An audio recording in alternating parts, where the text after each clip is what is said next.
Imagine a book of prophecies so terrifying.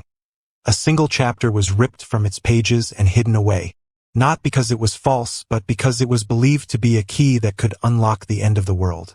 For centuries, the name within it was sealed by ancient scribes who feared that even a whisper could unleash a power meant only for the final days.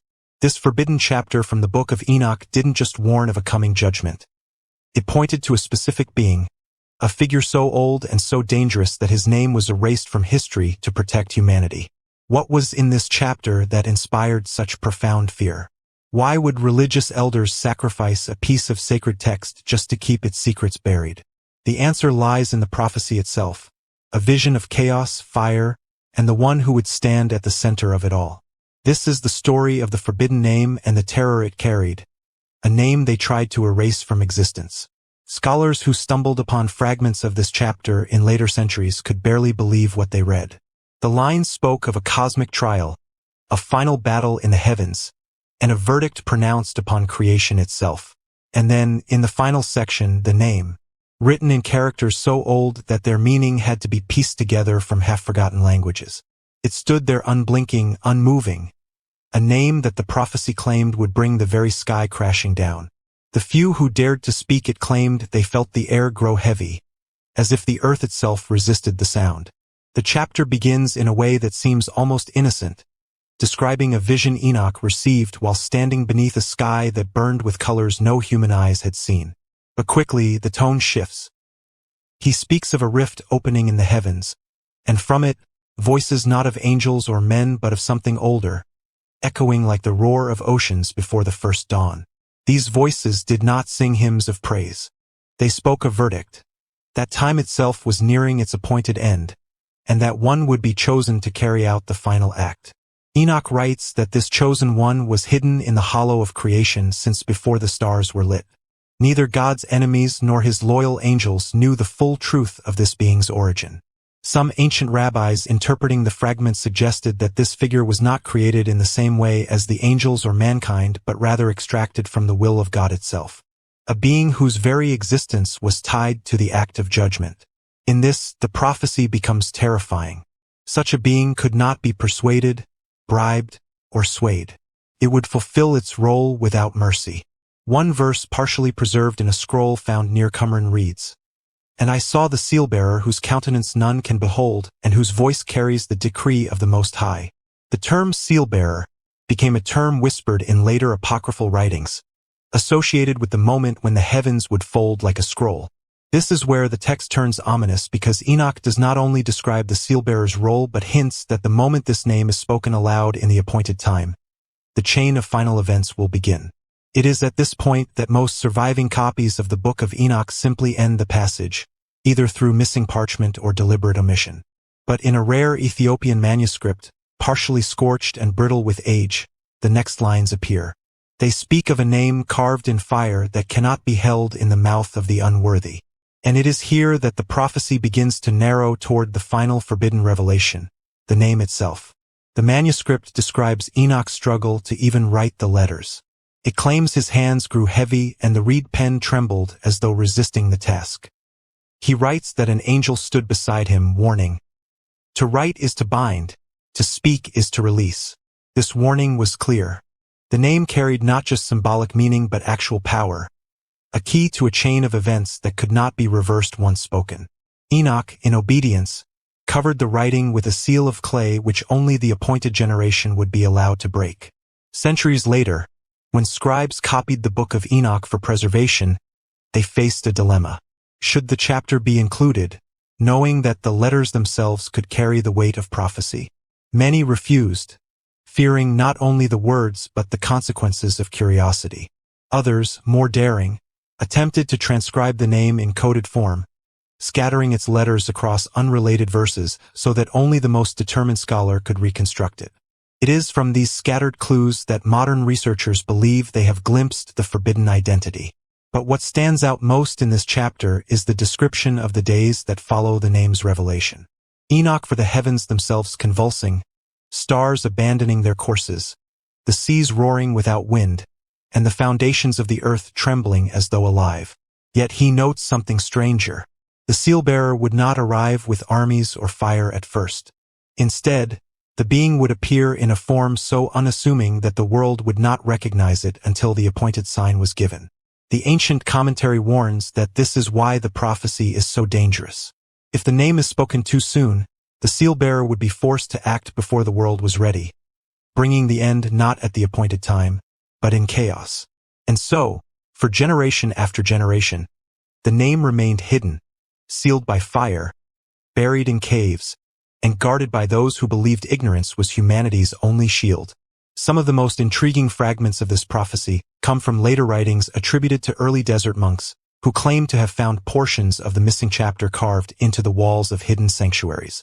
These carvings were said to glow faintly in moonlight, as though the stone itself resisted the passing of centuries.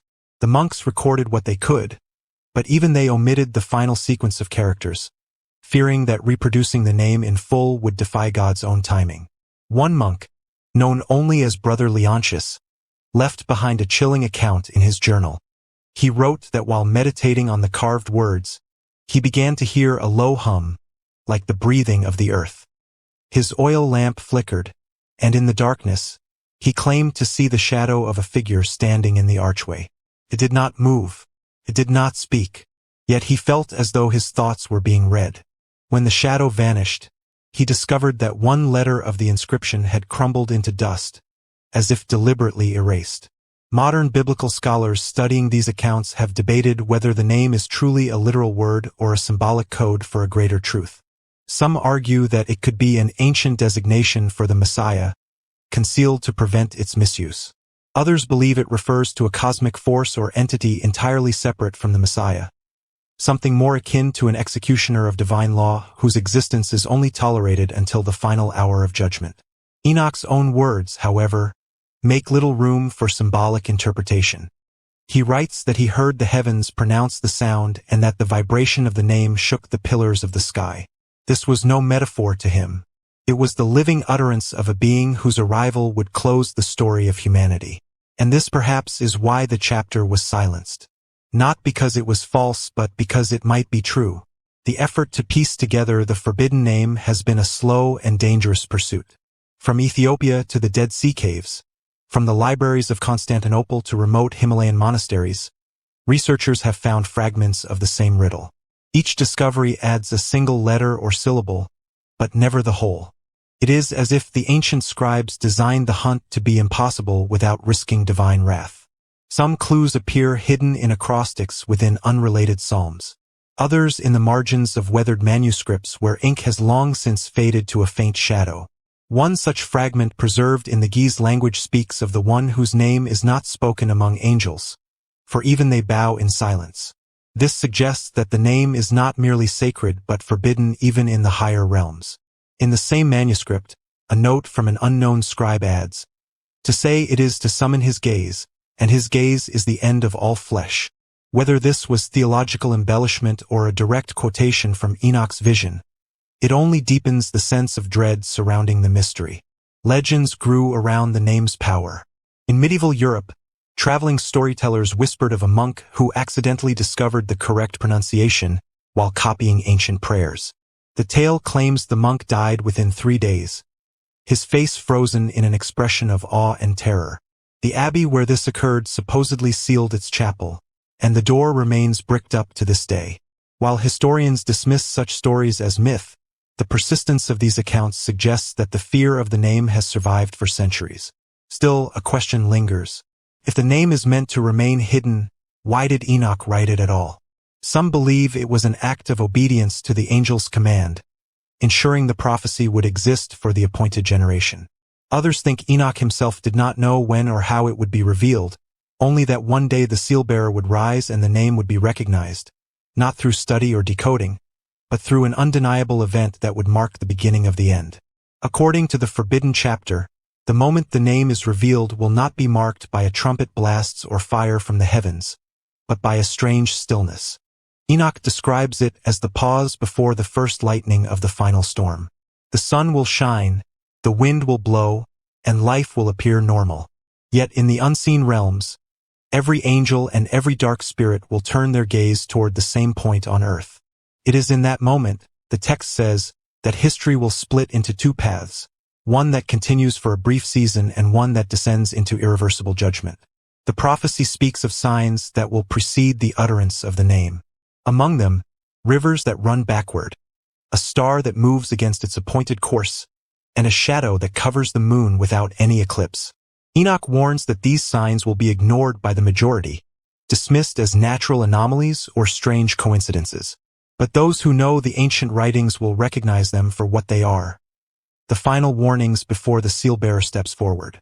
What makes this prophecy even more unsettling is that Enoch claims the Sealbearer will not come from the heavenly realms at the moment of revelation. Instead, he will already be among humanity, walking unnoticed, perhaps even unaware of his true identity until the appointed time. This concept has fueled endless speculation among theologians and mystics alike. Could the one destined to end the world be alive now, hidden in plain sight, waiting only for the sound of his own name? If this is true, then the danger of the forbidden name becomes obvious. To speak it in the right moment under the right conditions would awaken something that has slept since before creation. And once awake, the prophecy makes clear the Sealbearer cannot be stopped. Not by angels, not by men, not even by the forces of darkness themselves. His task will be singular, his judgment final, and the world as we know it will be no more. Throughout history, there have been scattered attempts to unearth and speak the forbidden name. This divide mirrors the ancient debate among the scribes who first chose to seal the chapter away. And yet, there is a growing sense that the choice may soon be out of human hands. If the prophecy is correct, the Sealbearer's identity will not be revealed through research or curiosity alone, but through an event so undeniable that no one, not even the most skeptical, will be able to ignore it. When that moment comes, the name will no longer be a secret. It will be a summons. The forbidden chapter describes that final moment in unnerving detail. Enoch writes of a day when the air will feel heavier than stone, and yet the birds will not take flight. In that stillness, a sound will ripple through the world, not carried by wind or voice, but resonating inside every living being. This sound, he says, will be the echo of the forbidden name, spoken in the heavenly courts and heard in the depths of the earth. It will not be announced to the masses. Rather, each soul will know instantly who has been summoned. The text suggests that this is not a name that can be learned in the ordinary sense. Even if one were to piece together the syllables from all surviving fragments, the true power would remain dormant unless uttered under the exact conditions set by the Most High. It is the combination of time, place, and purpose that transforms it from mere sound into a divine command. And when that command is given, the Sealbearer will awaken to his final task. What makes this awakening so different from other apocalyptic prophecies is the absence of chaos at its start. There will be no earthquakes, no storms, no armies in the streets. Instead, the Sealbearer will simply begin moving toward a location that Enoch only calls the appointed gate.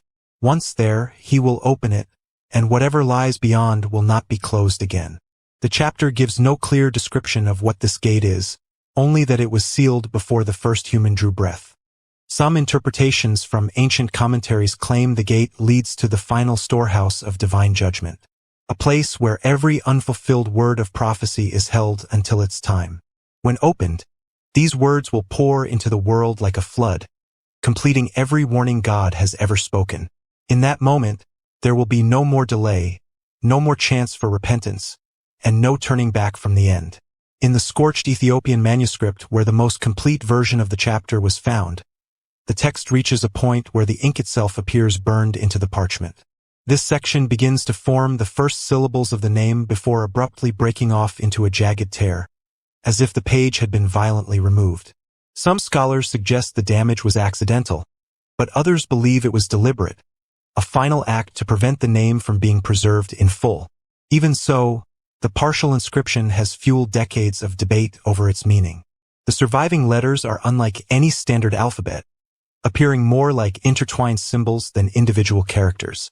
Linguists who have examined them describe an odd phenomenon. The longer one stares at the symbols, the more they seem to shift, as though rearranging themselves into something the mind struggles to comprehend. This visual instability has led some to speculate that the name cannot be read without also being heard, a sound that the written form only hints at. One apocryphal commentary claims that the name is composed of three parts. The first tied to creation, the second to judgment, and the third to finality. The Sealbearer, it says, embodies all three, the beginning, the weighing, and the end. This trinity of purpose makes him unlike any angel or man, for his role is not to redeem or to destroy selectively, but to close the book entirely. It is this completeness of authority that makes the name so feared. Enoch himself warns that even those who hear the name may not survive long enough to repeat it. He likens it to a blade that cuts both the one it strikes and the one who wields it. This is why the prophecy insists the name will only be spoken once at the exact moment the heavens decree. Until then, the fragments remain scattered, the mystery intact, but the chapter's closing words are clear. When it is spoken, you will know, for the world will no longer feel the same. The final portion of the surviving chapter shifts from description to warning. Enoch writes not as a recorder of visions, but as a man urgently pleading with whoever will read his words in the distant future. He speaks of a generation that will hunger for secrets more than for truth and cautions that their obsession with unveiling the name will blind them to the signs unfolding around them. You will seek the syllables, he warns, but the Sealbearer will already walk among you unseen. In one haunting passage, Enoch describes the Sealbearer standing at the edge of a great plain, silent, while the nations of the world gather in confusion. No one recognizes him. They speak of politics, of disasters, of war, never realizing the one who holds the end is already in their midst. Then Enoch writes, "His eyes will lift once, and the first shadow will fall across the earth. That shadow," the text says, "will be the beginning of the 3 days in which history will be decided." Ancient commentaries differ on what these 3 days mean. Some take them as literal days, a brief but catastrophic countdown. Others believe they are symbolic, representing 3 global events that will unfold in rapid succession.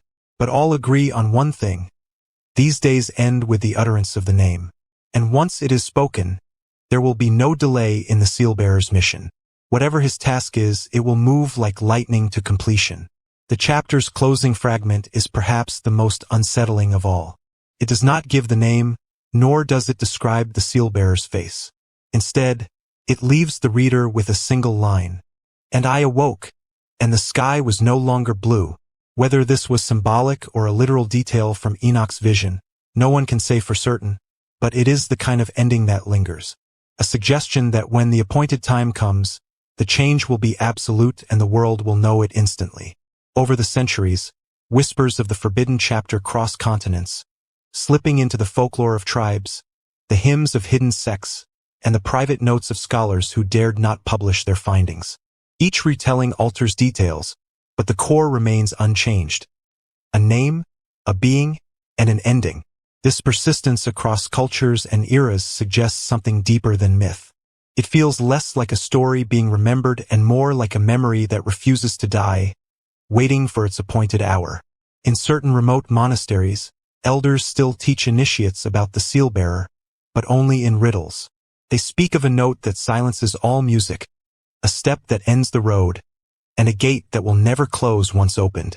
These metaphors are meant to protect the listener from seeking too much. Yet they carry an undercurrent of inevitability. The elders know that when the time comes, no amount of ignorance will stop the prophecy from unfolding.